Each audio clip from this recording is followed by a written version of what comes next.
All right, so I'm in pursuit of making this tiny dozer fully functional. Running pretty poorly when I cleaned the carburetor. I feel like it's just too far gone. I had a bunch of rust and corrosion in there.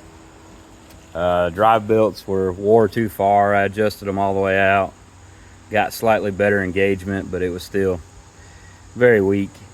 So you got 4 belts in here. 2 on each track, 1 forward, 1 reverse. There's 2 main shafts, 1 forward, 1 reverse. Not too bad of a job to change them. You got this keeper on the end of the shaft that holds the bearing up. You pull the 3 bolts that hold it, and then you can work your belt all the way around everything in there. All you got to do is loosen the adjuster up. Gives you plenty of room to move it around. Amazon came through on the belts. Good $6 belts. We'll see how good they do. This should be about a 30-minute job if everything goes good.